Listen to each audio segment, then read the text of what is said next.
Thank you everyone for coming out tonight. Being 7 o'clock, please join me in the pledge to the flag.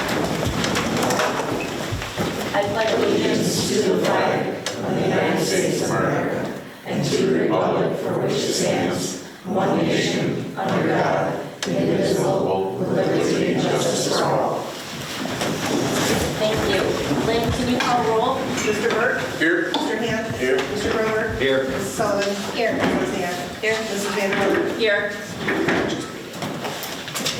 Can I get a motion to approve the meeting minutes of the regular meeting held on April 16th, 2025?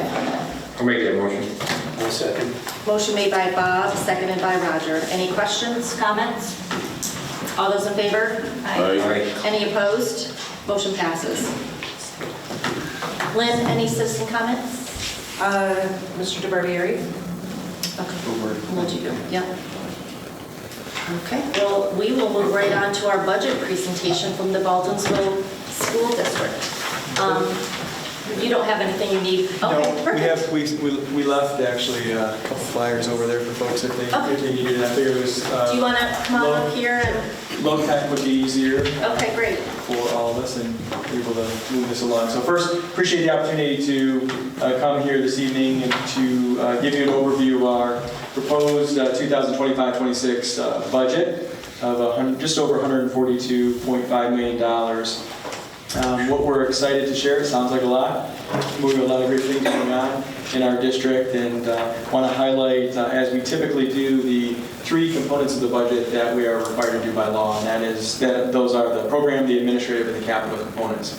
As you would expect with the program component, that comprises just over 77% of the overall budget, and that really ties into anything related to creating and having the instructional and extracurricular opportunities for all of our students. So I think of it in the category of anything that impacts our students' learning is tied to the program component of our budget. The administrative component covers our central administration, building administration, our Board of Education, tax, tertiary, legal services, and our BOCES administrative services. What is important to point out with our administrative services portion of our budget is that when you look at where we stand in our OCN BOCES region of our 23 component districts, we're proud of the fact that we have the lowest administrative costs per pupil in the region. So that's why you see that 8% of our total budget encompassing the administrative component. When you look at it from year to year, when we do our full budget presentation to the community, you'll see it's pretty flat, which we're proud of. So we think we're doing a great job to keep costs down for our school community. The capital component comprises of our buildings and operations, anything tied to operating our facilities and maintaining our programs. What is also unique about the capital component is it takes into consideration our debt service. And so where we see an increase this year in our capital component, which is about 15% of our overall budget, is due to the construction projects that the community has supported over the last several years. So we're thankful for the community's support in approving those projects. And most importantly, I want to say thank you to our community members in the town of Van Buren who supported the historic project that was approved by voters in December, that multi-year, multi-million-dollar project. What is unique about the capital component and that debt service is that there is corresponding aid that we will see on the revenue side. So when you think about the capital component going up, we have that corresponding aid from New York State that will offset those costs. So for us, it looks like there's a significant increase, but in reality, the aid is going to help support the infrastructure improvements. So when you look at the total budget, it does indicate that there is a 5.57% increase over the prior year, which does seem a lot, but when you take out the debt service increase, which has that corresponding aid, we're actually looking at a budget-to-budget increase of around 3%. And when you look at CPI for the last quarter of the calendar year, it was, I believe, 2.94-ish range. So we're right in line with where we see the consumer price index and changes that everyone is experiencing across the board. All of the updates to the budget and the increases are due to contractual and health insurance increases. And I will say that this budget is maintaining all programs. We do have some flexibility to expand as needed. We're proud of the fact that we have a 2-week summer, what we're terming enrichment experience for our students, a full-day program for students, which is great for them to experience. That's for grades K through 6, and it gives our students the ability to engage in instructional content and learning and do some fun things too, so that they don't have that summer slide, as we refer to in education, where you're away from school for a period of time and you tend to forget what's important. The overall impact on the taxpayer at this point in time is estimated, I'll emphasize the word estimated, as 3.21%. The reason I say it's estimated, as you know, as town councilors and board members, that the Board of Education doesn't adopt the warrants until August. And so once all of that's finalized, the growth that we've had in our school community over the last several years, and you know that the assessments haven't changed, and my understanding is they're not changing for this cycle either, through conversations with both the town of Lysander and obviously folks here. So that gives us a true indication of how much new build we have within our school community. And what we know historically is that our estimated tax percentage increase is way above what our actual ends up being once those warrants are approved by our Board of Education. And in our formal presentation, we do share that data. And I'd say for the last 6 years, there's actually been a negative percentage increase based on new growth. So Baldwinsville is definitely a desirable place, and I think it's beneficial, obviously, for the town of Van Buren as it is Lysander and Clay, and for our school district. We think we're providing great services, and ultimately those great services are what's attracting people to this area, whether it be for new build or purchasing homes within our school community. So that is Proposition 1. Proposition 2 is the proposal for the purchase of 14 internal combustion or diesel student transportation vehicles, which are school buses. They cost about just a little over $200,000 a piece, and we are looking at purchasing 14 of them.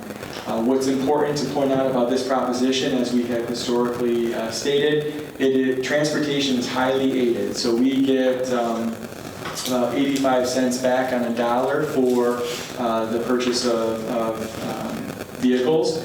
And so when you look at the total cost for 14 school buses, $2.8 million, we're really only paying about $40,000 for each school bus. So when you take $200,000 vehicle and you're only paying $40,000, or the cost of what might be a standard car nowadays, that's a pretty good deal. So we would encourage people to continue to help support us by approving that proposition.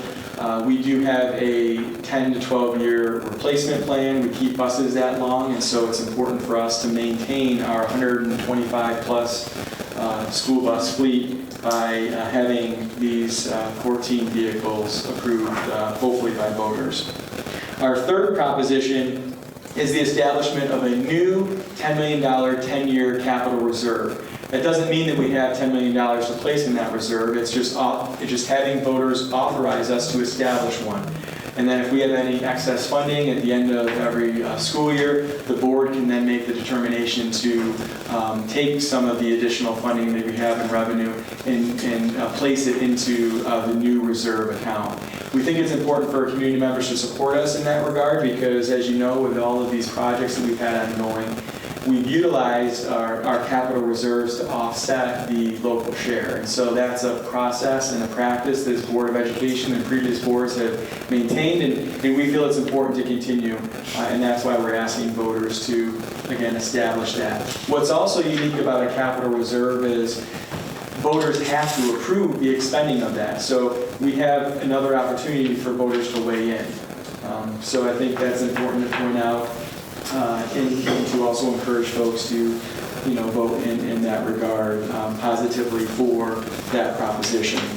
And last but not least, we have the election of 3 Board of Education members. We have 3 seats that are open. Those are currently held by Sam Shraven, Thomas Bull, and Wayne Davison Jr. And they are the only 3 that have submitted petitions to run for those seats. So they're currently running unopposed. We would encourage folks to attend our public hearing, which is scheduled for next Monday, which is the May 12th at 6 p.m. in our Transportation Center. We have a much more detailed presentation with a lot more data that we'll be sharing out with those that are in attendance. That will also be live streamed, and we will record it and get that out to our community members. And last but not least, we would be encouraging folks to vote. If you're 18 years of age or older, a citizen of the United States, and a resident of this district for 30 days prior, on May 20th from 6 to 9 at our District Operations Building, which is on the main campus in the Village of Baldwinsville. So I would open it up for any questions that the board has, if you have any of me. So thank you very much for that. That was very thorough. We had a work session just before our board meeting, and we talked about our fund balance and our reserves. So it was like perfect timing, because we know exactly what you're speaking of when you talk about your reserve and what we can take from fund balance.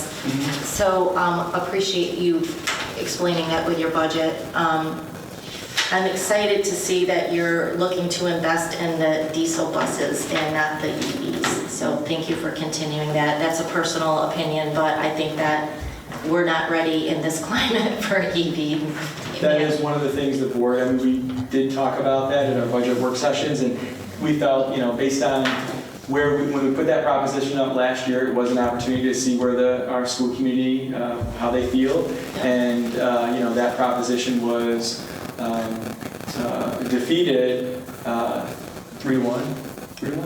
Yeah, and then the diesel proposition was approved 3-1. So that says a lot, and we try to get that communication out to the media, and we have advocacy groups that are working with, obviously, legislators and folks in Albany, and we're still waiting as Where's you are. the state mandate on that? They're still sticking to their... Well, we're all waiting, right? We're still waiting for the final runs with the budget that was approved last week that we still don't have all the details on. But we're hopeful that there will be some adjustments to the mandate, and I think hopefully with enough encouragement, because you're right.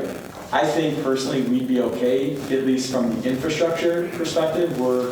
As you know, our facility is in an industrial area, so we have the power, we have everything we need. But again, it comes down to what does the community want, and I think sometimes that pressure will make a difference, and people don't like everything forced down their throat. So from that perspective, we respect the wishes of the community, and hopefully Albany will make some adjustments for at least Baldwinsville. Are we running any risk of not getting reimbursed on diesel purchases? So as of right now, we can purchase diesel vehicles. We have until 2027 when we can only purchase as it stands right now.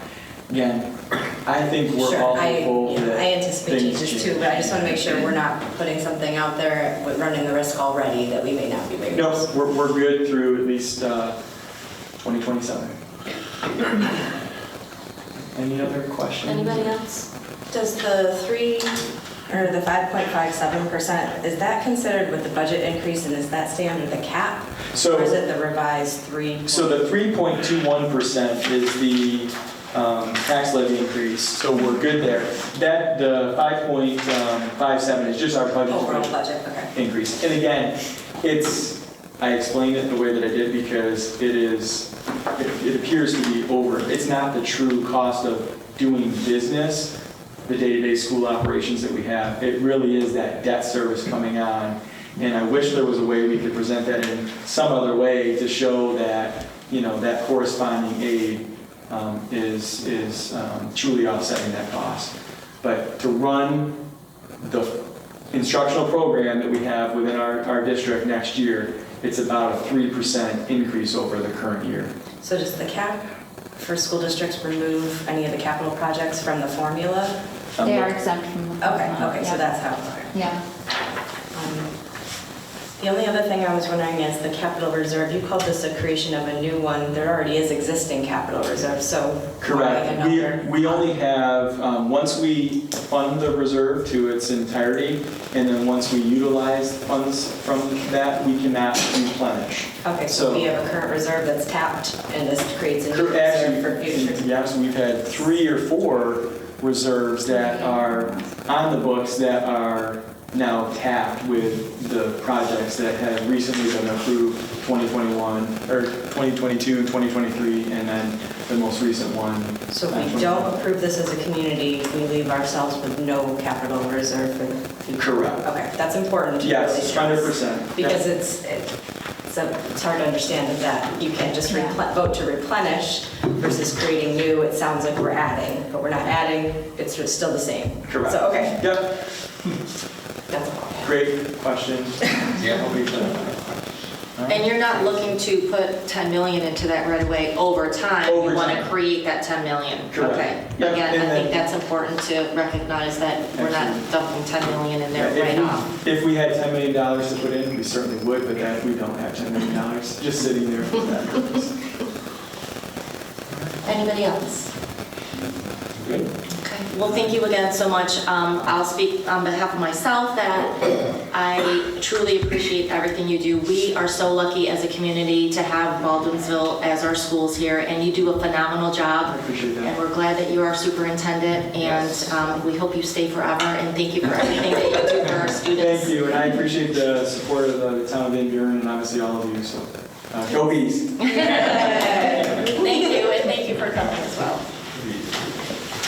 Okay. You have one more to me. Yes, I know.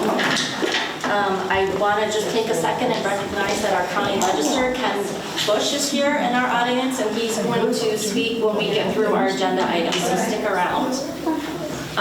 We are going to bump number 7 to number 1, and we are going to, because we're too excited to wait, we want to unveil the newly commissioned Erie Canal sign. Jen, I'm going to turn this over to you. So Erie Canal's bicentennial is this year, so we have been planning to have some type of a celebration in honor of it on our portion of the canal, which is in Memphis. So one of the items that we had decided to do is to upgrade our signage at the canal. So we looked and we spoke to a local artist. His name is John Landers. I know John Landers for a very long time. He's very artistic, and he came up with a perfect sign display to cover and to kind of provide a little bit of history to our sign. So without, John, you want to come up and I'll help you just... We should have had it before up there. It was Oh, yeah. pretty basic. So the sign is going to be displayed and dedicated to the canal at our celebration. The celebration has, we're thinking it's going to be in July, we just don't have a date yet. So we're going to have it dedicated during our celebration. So we're going to have, vending and, yeah, you ready?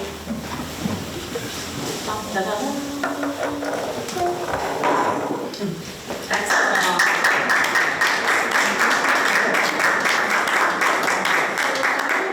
John, and then I'll let him tell about himself. But John does a lot of chalk drawings at a lot of the festivals here.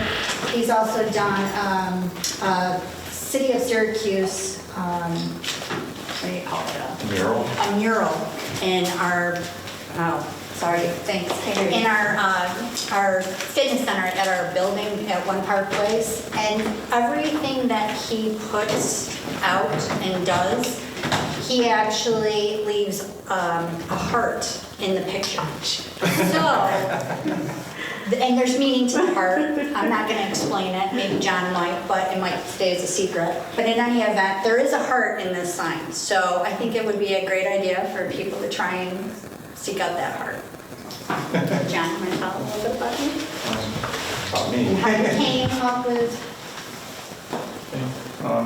I'm John Landers. I've worked with Jenny now for like 17 years.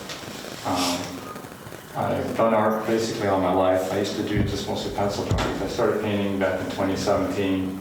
There was a big craze to do rock paintings, and I started doing that just for fun. And I moved to painting pictures on leaves. And for several years, I've also done chalk drawings at various festivals and contests and things around town. Just for fun, because I just enjoyed doing it so much. And when Jenny came to me with this idea, I just was all in. I am. Leaves are a very tough medium to paint on. So John, tell us a little bit about how you came up with the scheme for the sign. So basically, I actually did a little research. First, I went over to where the sign was, where she wanted the sign, just to get an idea of the size and just the location. And I did a little research on just the history. I actually tried to find pictures of the canal in that area near Memphis. And I found a few pictures, and I just incorporated like two, three of them together to create this rural scene. I tried to depict it at a time, maybe early Victorian area. I kept the two people on the boat. They're dressed in like early Victorian kind of dress and everything. Just looking. I don't know which direction, maybe westward. And most of the canal is actually through a lot of rural areas, and New York State is very scenic. And so I just tried to recreate that, and because all the pictures I had were actually in black and white, very few color and everything. So I tried to come up with a color version of just a calm canal day. Looks amazing. You did a great job. It really is. I tried to look up even fonts that were common during that time, just to create the wording and everything for that. I tried to make the whole thing look historical, not just one thing. I usually start with just making a small sketch, and sketch all the ideas. I might trace a few things onto it and create a composition. Then I'll transfer it to a transparency, which I put on an overhead projector. Old school technology. And I just set that up in my basement, projected the sketch I drew onto it, and just carefully neaten it all up and do everything. And I was able to add a lot more detail with the larger picture. But it's a lot of fun to do. I just love to do it, so it's not even work. We appreciate it. So I'm really looking forward to hanging it and putting it on. So You'll be there when we had it dedicated. So as Jenny indicated, this is really the pre-unveil. We will officially unveil it when it's installed out at the Erie Canal in coordination with our bicentennial event that we're working on right now. So more details will come out about that celebration. So this is not going out there, so don't expect to see it for a couple more months. Jenny, quick, get the cover back on. But Mr. Landers, on behalf of the board, thank you so much. We could not have picked a better painter, and the artistry that you completed here is just amazing. Thank you so much. Thank you.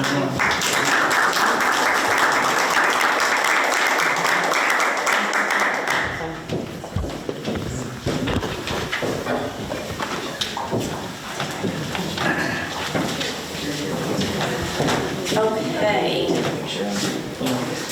Moving on to number 2, budget transfers and modifications. I think those are pretty self-explanatory. You guys have those in front of you. Can I get a motion to approve these modifications? I'll make the motion. I'll second. Motion made by Mike, seconded by Jenny. All those in favor? Aye. Motion. Any opposed? Motion passes. Number 3 is, can I get a motion to appoint Patrick Brown as seasonal custodian effective May 4th, 2025 at the rate of $20 an hour, not to exceed 6 hours a week.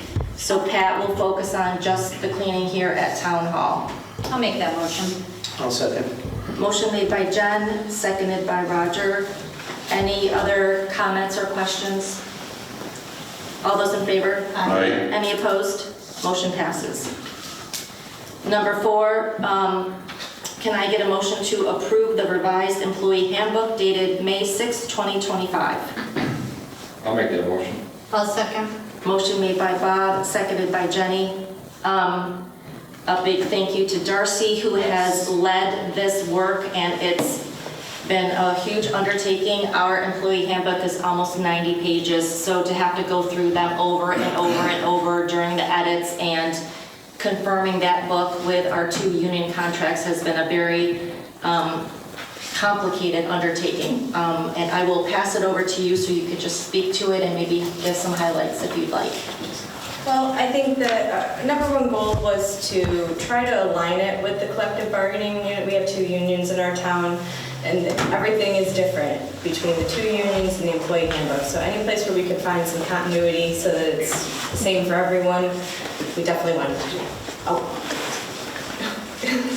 So the other thing was just updating things that have changed in the last 5 years since it was updated. So, whether it's changes to state law, regulations, an added holiday, it's just making it current. So it should serve the town well for several years now and just need minor tweaks moving forward. So. Okay, any other questions or comments? I just want to say thanks to Darcy for all Yeah, her thanks, work. Darcy. There's a lot. Thanks. That was a lot. I'm glad it's over with. Stop this thing. Okay, motion made by Bob, seconded by Jenny. All those in favor? Aye. Any opposed? Motion passes. Our newly number 5, declare highway equipment, we're gonna pull that and we'll put that on the next agenda. Next item, can I get a motion to approve the 284 highway agreement as prepared by the highway superintendent? I'll make the motion. I'll second. Motion made by Mike, seconded by Bob. So for folks who don't understand what that is, it's our annual agreement that discusses expenditures for highway monies, and it discusses all of the road work that our highway superintendent will be doing here in Van Buren. Did you want to speak to what areas you're working on, Dave, or do you want me to go over that? You go over, yeah. Okay, so we're touching base on North Brickyard leading up to Connors Road. We'll be doing some road work in Village Green on Daywood and Deerwood. We'll be doing some areas in Sun Meadows, specifically Sun Meadows Way, leading to Cross Country Drive and then Cross Country to Naylor. And then we'll be doing some here in Merriam Meadows, specifically Milan Way, Caserta Drive, Sun Marino Path, and Tuscany Lane. And then we'll be doing some roads in Harbor Heights, specifically Silversides Way, and a little bit more milling back on Connors Road. So you've got a busy summer ahead of you, don't you? Okay, anything else, Dave? We'll be starting drainage throughout the summer too. We have quite a bit of small projects, nothing big to focus on. Then we have the Idlewood project that will be coming up. We're gonna kind of wait, I believe, after school lets out, and then we'll start that project on Idlewood. That's a lengthy project, so it's less traffic. And then next year we'll just pave that back where we disturbed. So. Speaking of drainage, how did we do in the last 4 days? We did well. We're still improving. In Village Green, there's certain areas that are wetter than others just because it's lower. We're in the process of, that's what the Idlewood, Birchwood project is to direct the water in a different way. Instead of one area taking it all, we're gonna separate that. And then we're gonna do some work down Lauren Secondols at the bottom. So there's gonna be some stuff. So Okay. just be patient, please. We're getting there. Okay, so motion by Mike, seconded by Bob. All those in favor? Aye. Any opposed? Motion passes. Can I get a motion to approve the seasonal staff for the for the park and recreation per the memo from the park director, Heidi Anders? You guys have all received the memo. This pretty much covers Heidi's entire summer staff that she needs for recreation program and the pool. I'll be happy to put that motion. Okay. I'll I'll second. second it. Motion made by Jenny, seconded by Darcy. We are fortunate here in Van Buren to have a public pool. We are fortunate to have such a beautiful park at Van Buren Park. And as you guys noticed, we're fortunate to have a lot of repeat staff coming back. They enjoy working here. They enjoy working with our current staff. And it's a testament to how well our staff have their integrity for their jobs they do up at the park. So just a big shout out to Heidi Anders, Chris Ordway, James Bell, and Nate also for doing such a great job, Mason White as well, and then they just continue to knock it out of the park, so thank you for that.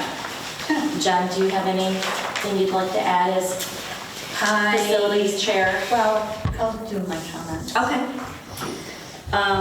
Okay, so motion by Jenny, seconded by Darcy. All those in favor? Aye. Any opposed? Motion passes. And the last item is a motion to appoint Caleb Crandall as full-time MEO in the Highway Department effective May 19th, 2025, at an hourly rate per the collective bargaining agreement. Can I get a motion? I'll make that motion. A second. Motion made by Bob, seconded by Darcy. Dave, do you want to speak to this? You lost a guy. We lost a guy, we gained a guy. I got it. All right. Yes. Welcome, Mr. Crandall. We're back to full staff again. Okay. Sad he left, but he went Yeah. into a better opportunity, Went and to we're a- happy that Mr. Crandall's joining us. Okay, motion by Bob, seconded by Darcy. Any other comments, questions? All those in favor? Aye. Any opposed? Motion passes. Okay, before we get into councilor comments, I would like to just introduce again our county legislator, Ken Bush. Thank you, Ken, for coming out tonight. Would you like to come up and give us an update on all things county? Sure.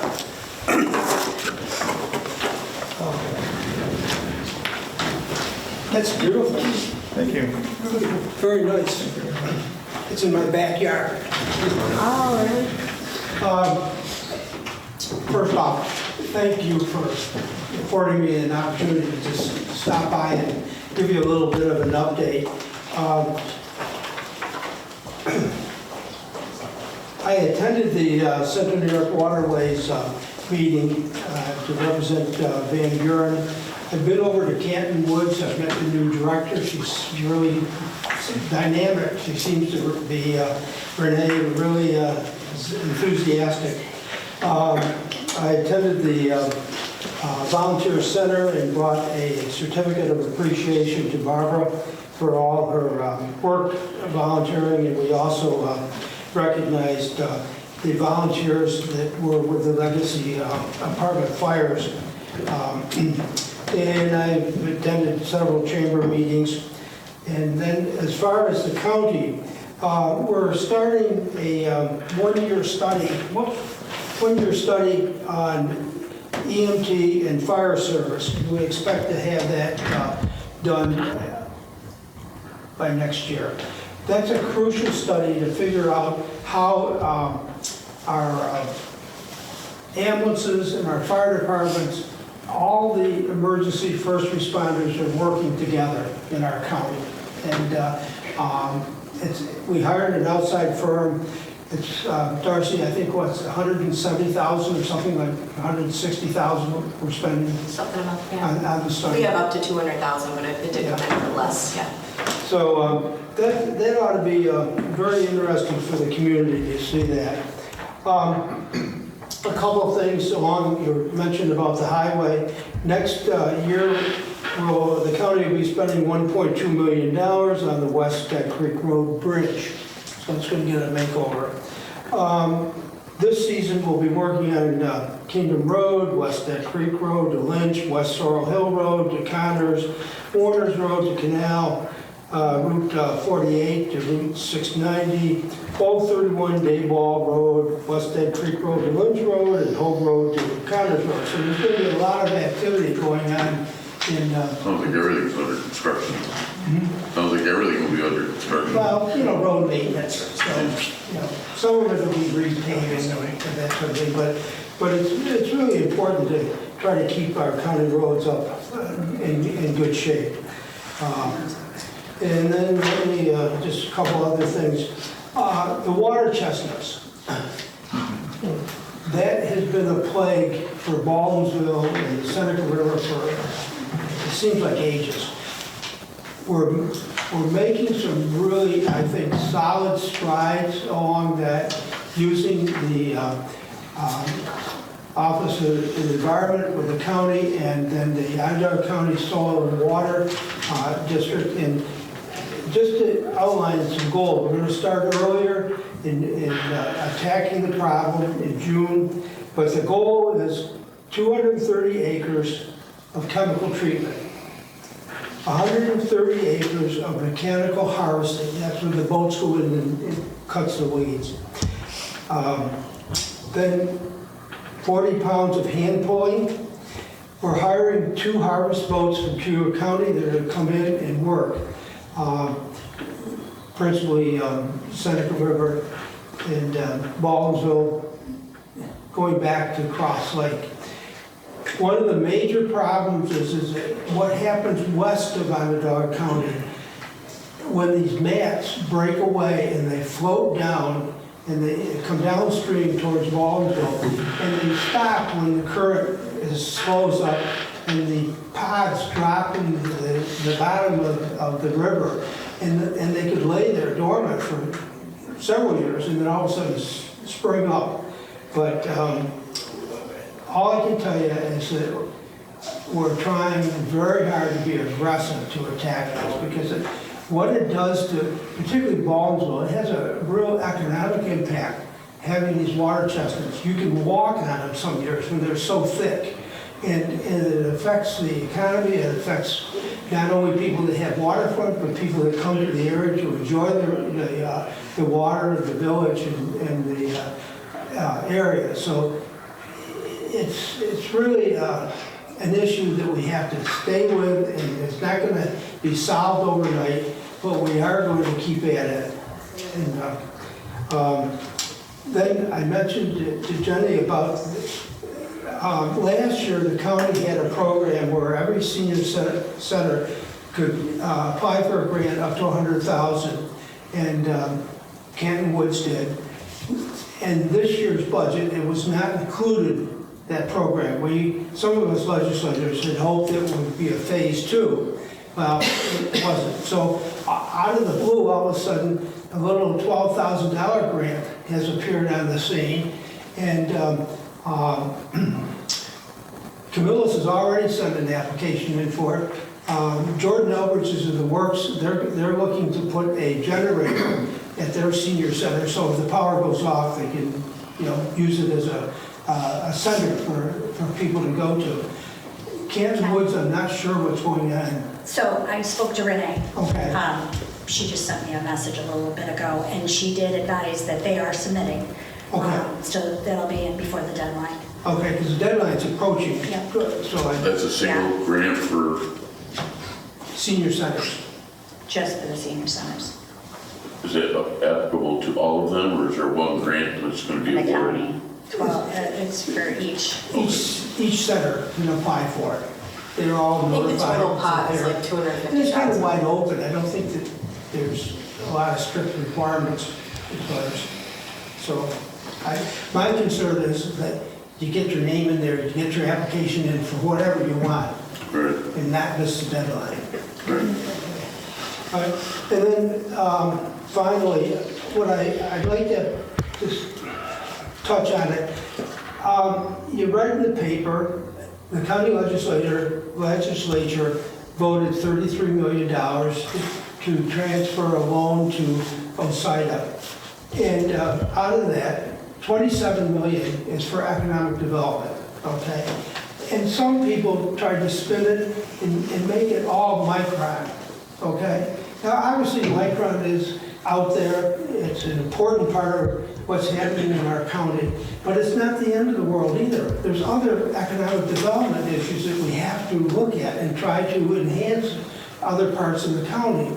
So this $27 million that the legislature voted to loan to OSIDA is to help create employment centers industrial sites throughout the county, so that hopefully, if the town is interested, they'll approach the county and say, hey, look, we've got an area that we think we'd like to see developed as a job center, so that not everybody has to travel 20 miles from where they live to get to work. But maybe you can create some jobs in your own community where people can live and work.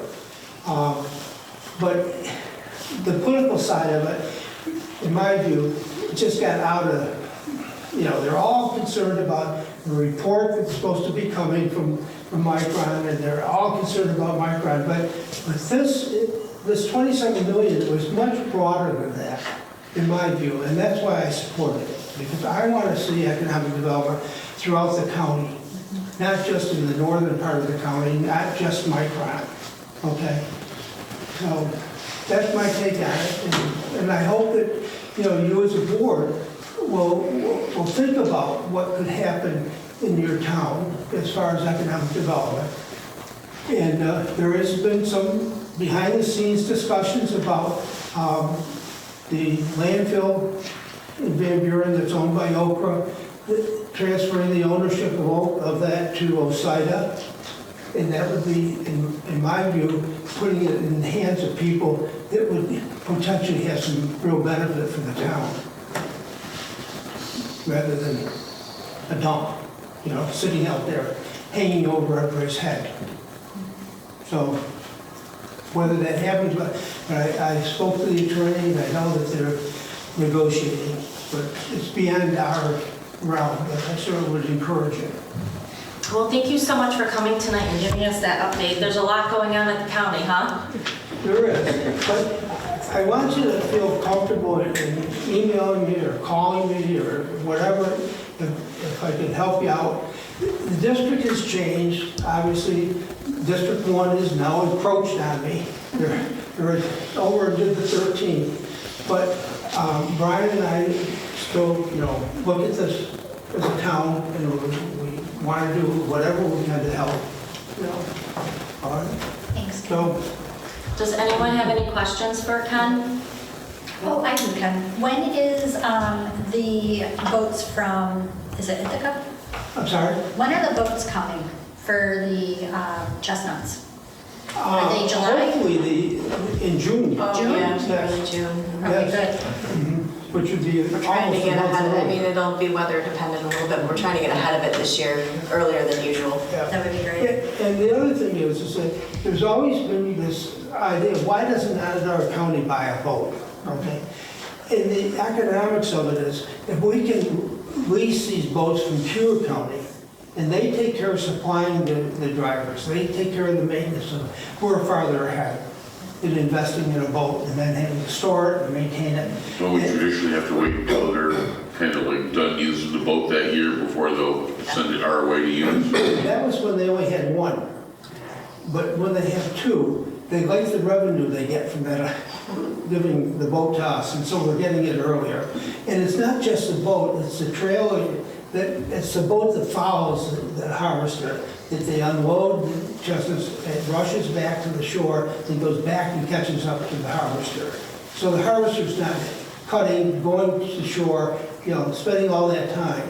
It's really fascinating to watch that take place. And is it the end all? I don't know, but it's part of the package. And the chemical part has a place to play in it too, and that creates a little issue with some people. But I think we can balance it.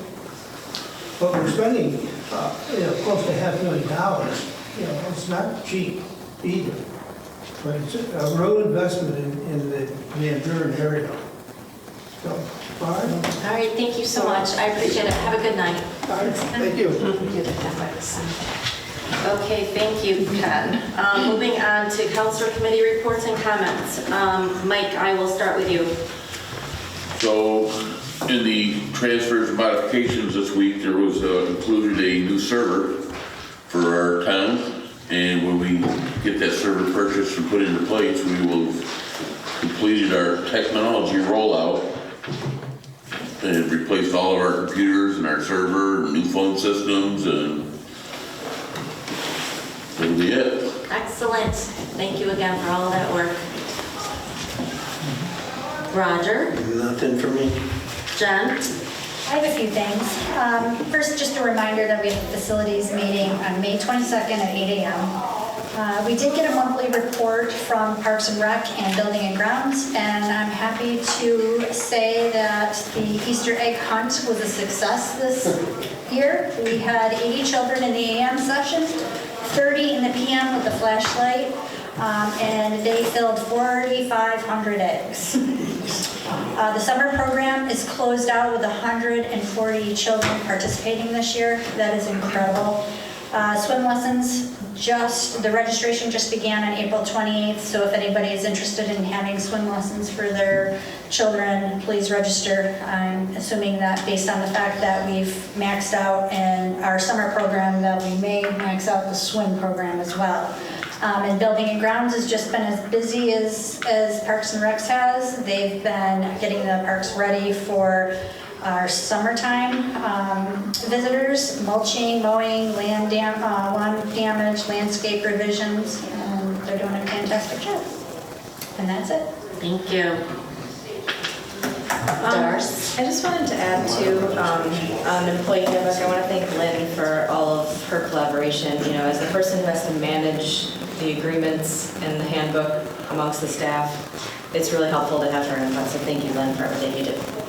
The other thing I want to mention when Ken mentioned the water chestnuts is I do want to thank the Village of Baldwinsville. They have agreed to allow the Soil and Water to use Lions Park to put the conveyor belt in that he was talking about to bring the water chestnuts to shore. It'll be a bit of a disruption down there for a couple weeks, but there's so few places for us to get the water chestnuts off the boats that it's really helpful that the village has allowed the use of Lions Park. So I'd like to thank them too. That's it. Thank you. Bob? I'm happy to announce on April 29th, we kicked off our comprehensive land use committee. We did a 2-hour tour with Dan, Sylvie, and Danielle from Barton and Labutus. Then we kicked off our official meeting at 4:30. We came up with some brainstorming ideas, so it was just kind of a brainstorming event. We're going to, sometime either the first or second week of June, we will do our second meeting. I understand we had a little problem with the Zoom part of it. I will speak with them and see if we can fine tune that a little bit. But we're hoping to be able to have the first part of the comprehensive plan done by April of next year. Awesome. Bob, are you still looking for community residents to participate in that? I know we had one resident show up. Are you still looking for some more volunteers? I would love to have more volunteers. So that's why I'm hoping that if we can tweak the Zoom a little bit, at least we can get them in on it. Okay. But they are more than welcome to attend the meetings, and I will be giving Lynn the Zoom information, and we'll have it on our website. Okay. Sounds good. It was a really good meeting. I thought the kickoff was very informative. I think our consultant has a good idea of, laying down the groundwork and where to go from there. So it's great that we have someone who's well informed and knows how to do that. And just, I know we've said this multiple times, but I can't stress it enough. A big thank you to the county and Darcy for obtaining the grant that we got so we could pay the consultant for their assistance with this work. Yes. The biggest thing now is the community feedback. Yes. The more people that respond to surveys or questionnaires or participate in meetings or at least stay informed and offer up opinions. That's what we need so that it's not a unilateral decision. Mary, what are you doing? That sounds very interesting, actually. I mean, we meet, it's not every month. It's every other month. It's every other month. You can do Zoom. Yep. The meeting was about an hour and a half. It is a 12-month, 14-month commitment, but anybody's welcome to participate in this. And again, to Darcy's point, we all live here. It's not just us. So we need everyone's input and what you want Van Buren to look like in the future and what you love about it so we can maintain those aspects. So we'll make sure that there's information on the website, and who's ever interested, please feel free to join. Yes, very much so. Yes. Thank you. You're welcome. Moving on to supervisor comments, I don't have any tonight. Moving on to highway, any comments? Don't, all right, comment, all good. Our engineer had a family obligation. Attorney, any comments? I will bump back to supervisor comments. I do need to call an executive session tonight. We are not anticipating taking any action, but I will need the town attorney in that To discuss personnel issues. And I'm sorry, did you have any comments? No, I just was Okay, yep. elaborating on them. Okay, so can I get a motion to adjourn our regular meeting and go into executive session? I'll make that motion. I'll second it. Motion made by Jenny, seconded by Bob. All those in favor? Aye. Any opposed? Okay. Thank you everyone for coming out.